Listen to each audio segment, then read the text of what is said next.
What's up, guys? Sorry it's taken me so long to get a video out. I've been playing around with a lot of stuff since the new episode has begun, and I did, try and get that dungeon video out pretty quickly.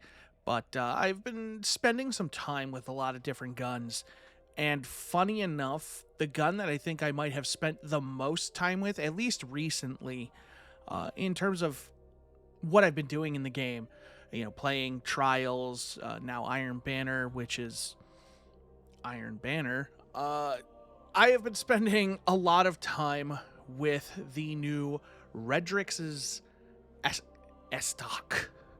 Redrix's Estoc. I don't know why I couldn't say that for a moment, because I've said it correctly every time until then. But I have been spending a lot of time using that weapon. I put almost 200 kills on it on this past Trials weekend during the rework. I've put 100 kills on it already in Iron Banner. Just in the brief time I've been playing, I've only played one day of Iron Banner this week. Just with everything else going on, not as much time to put into the game as I would have liked, but here we are. I don't want to get terribly in depth with this weapon because it is very similar to the BXR. So we already have a weapon to do a very direct comparison to for the Estoc. So that's really what it's going to come down to, is what are the differences? Do they matter? And is Redrix going to be worth your time to play in competitive? So first and foremost, when you get these two weapons side by side, they're very similar. They're on the same legacy BXR-55 frame, and they have very similar stat packages. With the exception of aim assist, though, the Redrix has higher stats in every category, most notably, especially that it is a PvP weapon, or earned via PvP and intended to be a PvP weapon.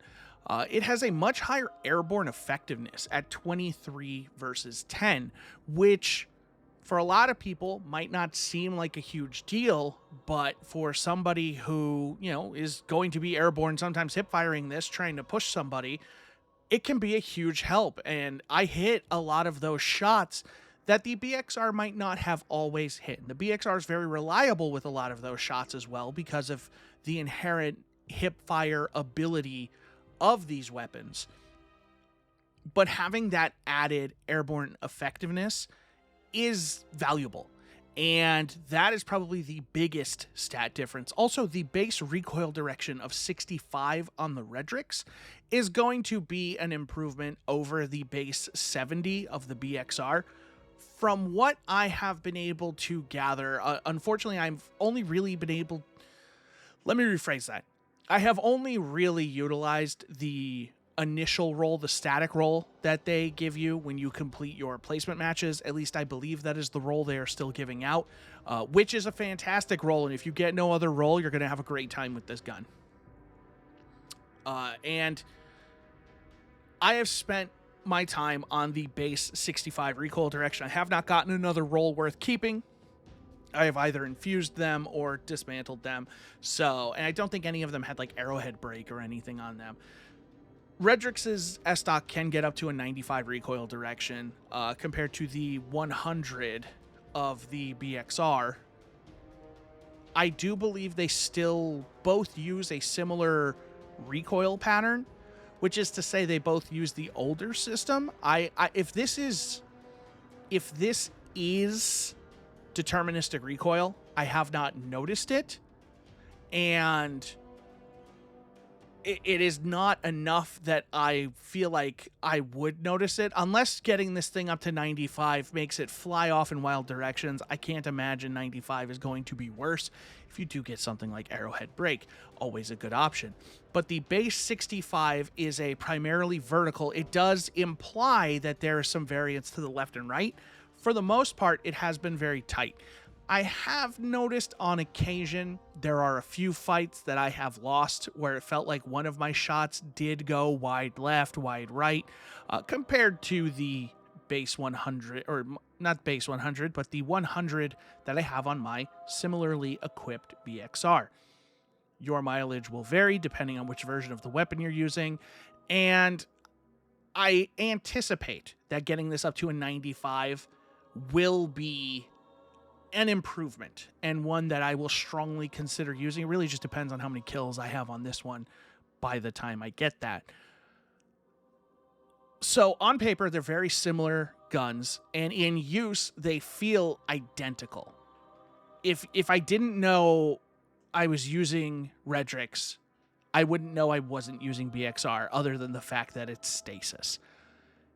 The other factor here that's going to matter the most is going to be perk selection. Now, of course, BXR is craftable, and that's its greatest advantage here. And BXR has some interesting perks. They re-expanded its perk pool by bringing back a few of the retired perks back to its pool, like Snapshot and Adrenaline Junkie. So having those options and giving it the additional variety is nice. And BXR is a very versatile weapon.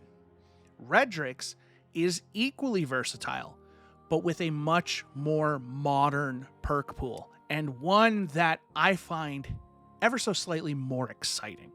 So, just as an example, in the third column for PvP, and this is what the static roll comes with, is Lone Wolf, which has quickly become one of the most desirable PvP perks in the game, where it passively grants aim assist, airborne effectiveness, and ADS duration multiplier. And that increases when no allies are in, a 15-meter radius. Those stats are doubled when you do that. And that's huge.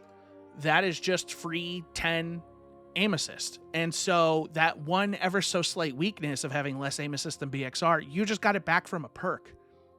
BXR can't really do that. It doesn't have any perks that are going to alter the aim assist. It has, heating up, which is going to do accuracy cone and stuff like that. But it's not free stats with unlimited uptime. That's not the reality that we're living in with that. So being able to get that, I think Lone Wolf is number one on my list as far as desirable PvP perks. Second on that list would be something like Zen Moment, which is going to turn this weapon into an absolute laser beam.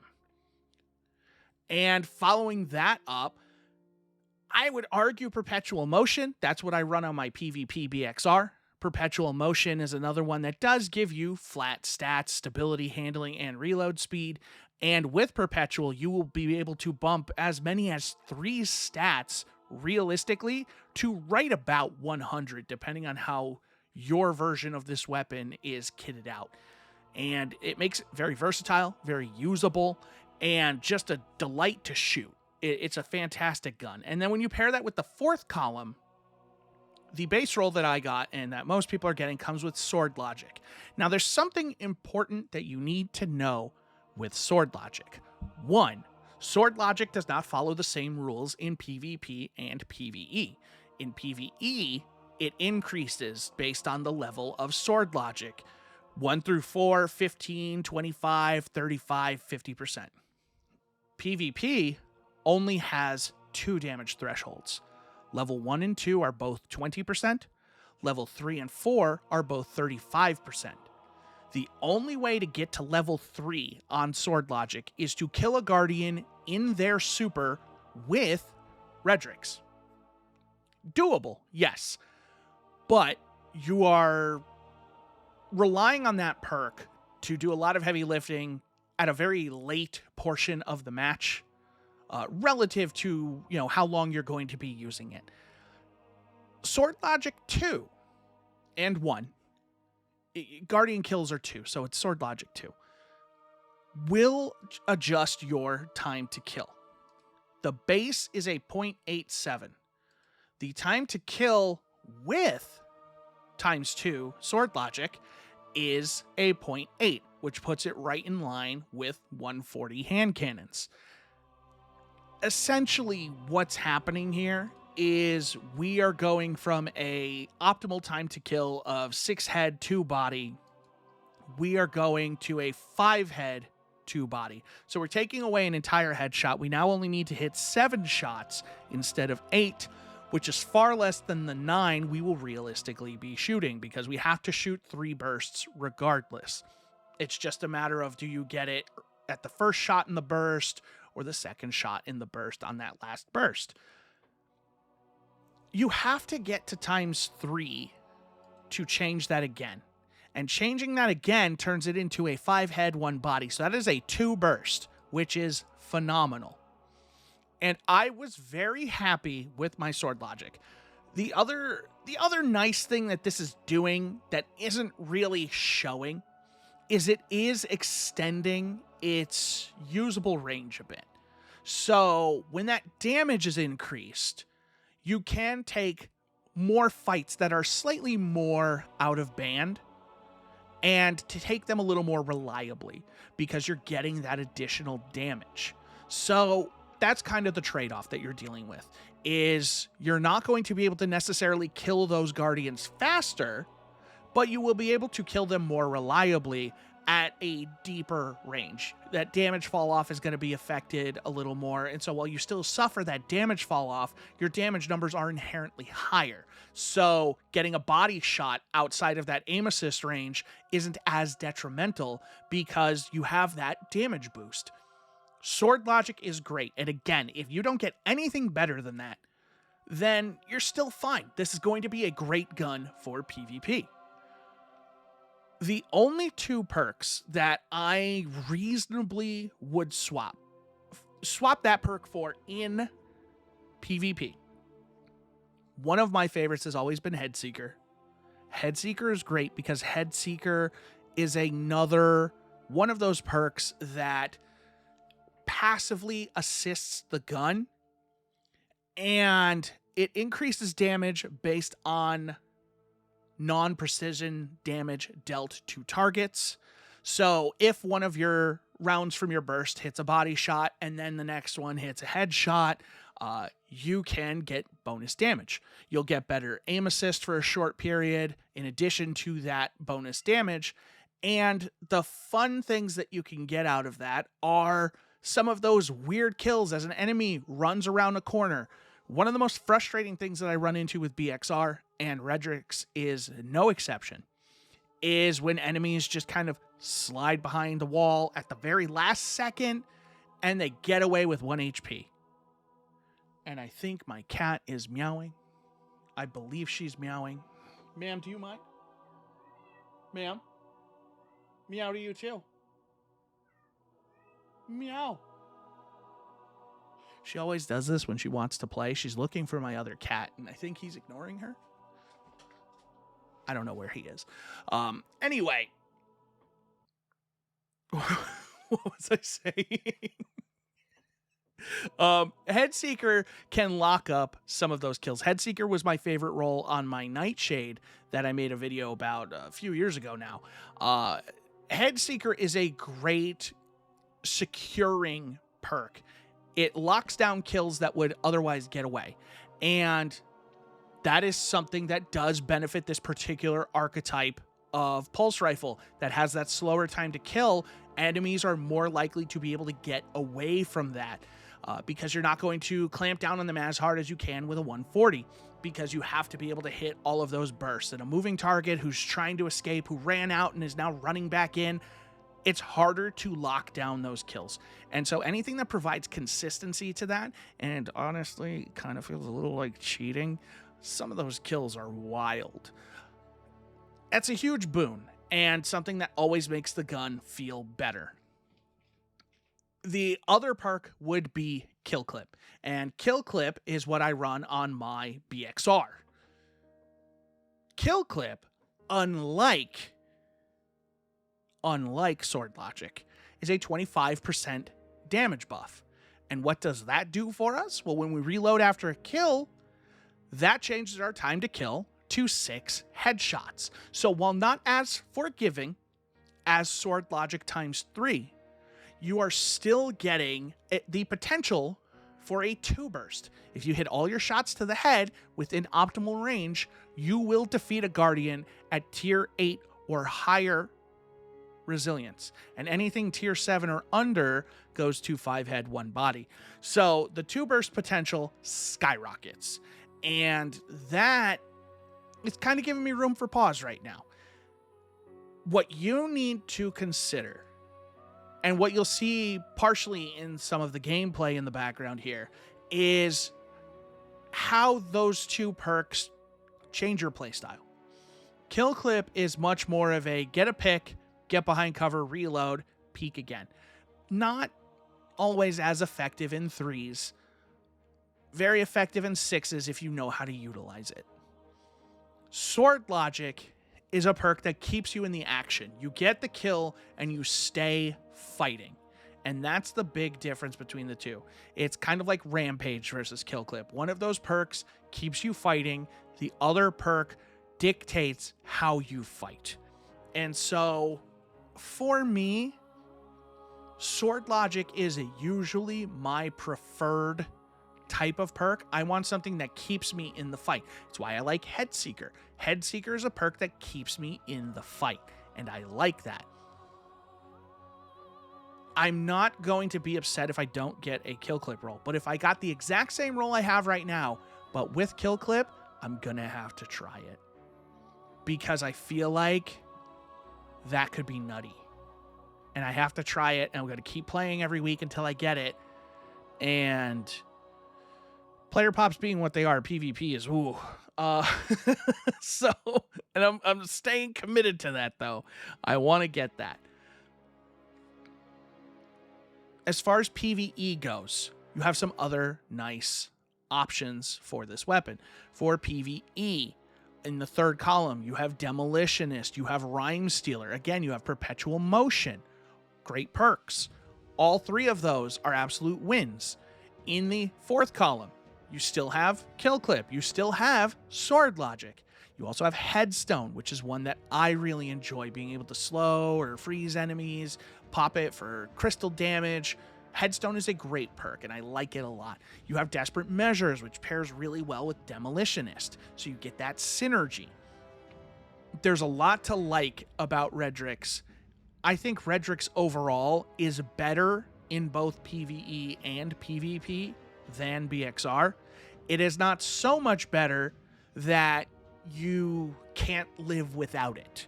You know, it has all of the same strengths and all of the same failings as BXR. Its inability to lock up some of those kills because it has the damage profile of a 540 on the body of a lightweight 450.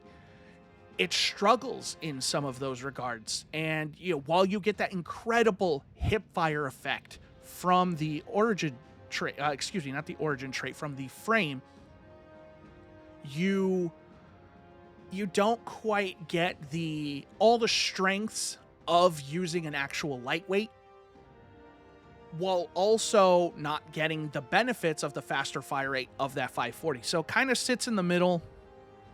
I feel when I lose fights because I had this particular weapon out, and I feel like, hey, if I was using a 540, I might have locked that kill down. If I was using a lightweight, I might have gotten away from that fight.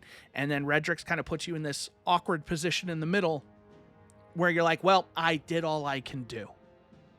And so, while I hate to say there's limitations on this frame, because they are very few. There are limitations on this frame. This is not a fix all.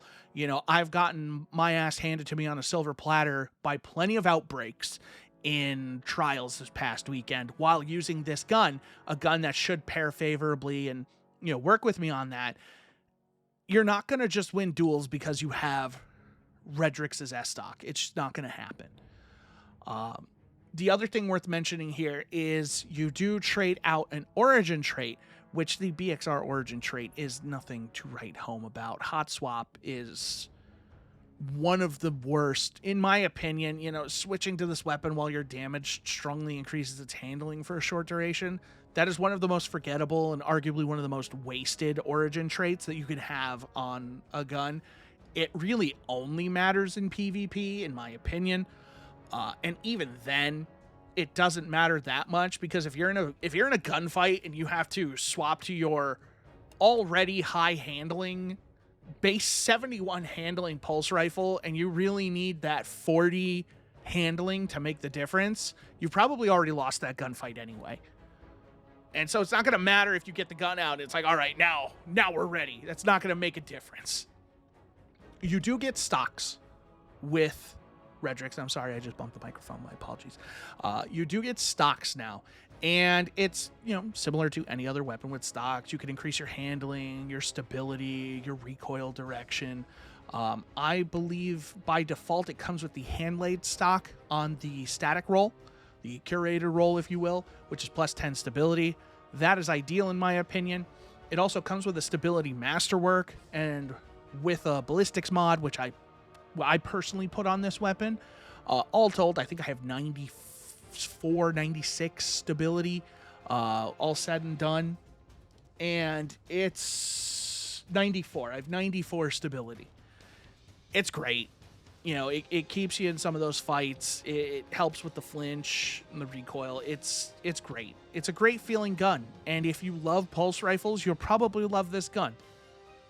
Do you love pulse rifles enough to want to run comp?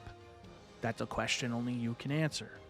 Do you love your BXR enough that maybe you feel like you don't need this gun? That's perfectly valid. Especially if you're already running like a solar build and you're like, I've got my synergistic mods that all match up with my element, my harmonic mods. Of course, I can't remember what they're called right now. It always happens to me when I'm recording. I never remember anything when I'm recording. Especially for a role that, for me, I have kill clip on my BXR. That's usually what I recommend. For a very similar gun, you're just really changing the third column perk. From my BXR to this, the only thing I change, in my air quotes perfect role, the only thing I would change is to Lone Wolf from Perpetual Motion. That's the only thing I would change, and otherwise I would make the exact same gun. So that has to be the other side of what you're looking at here. Is it worth going through that effort for a gun that is basically the same, but is now stasis? If you're going to use it in PvE and that matters to you, you 100% should get Redrix. It is a better PvE gun, even though it doesn't have incandescent. It still has headstone. It has sword logic, which I think is awesome on primaries. It has so many options. It is a superior PvE weapon.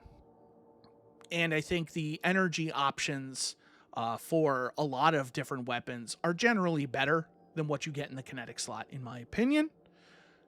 So if PvE is a consideration for you, you 100% should get Redrix. Short of that, if it's just PvP, your BXR will serve you fine. You don't need to rush out and get this gun. It's not going to change your life. Even though I have definitely put more kills on this weapon in a shorter amount of time than I did even with my BXR. So, take that as you will. This is not a life-changing weapon in the same way that BXR was when it came out. I do think you should get it. I do think it's worth drudging through some comp. If it's not your thing, I understand. It's 7 games to get placed. I understand. If you can stand it and you absolutely are against PvP, but you really want this gun, I would say it's worth it. But at the same time, you're not going to miss not having it. There are other guns that do similar things. I think you'll be fine. It's entirely up to you which direction you want to go. Thank you guys so much for watching this video. I hope to have more for you soon. I'm not committing to anything. I was going to have a video like this out a few days ago, but then I lost power and that delayed everything. Work was happening and it's all a thing. I'm also getting married soon, so there's a lot going on in the background of life. So, a lot going on, but I'm going to try and get some of these videos out for you, a few more, hopefully before the next episode. And then as that episode comes out, still touching on some of these weapons. I finally got all the dungeon guns and we'll hopefully put together another video going over kind of all of those of like, hey, here are the rolls you should get for these guns. Kind of like what I did for Vesper. something kind of quick hitty. We'll see what I can put together for that. But thank you guys so much for watching. I appreciate you so much. If you enjoyed it, you know what to do. And I will catch you on the next video. Bye-bye.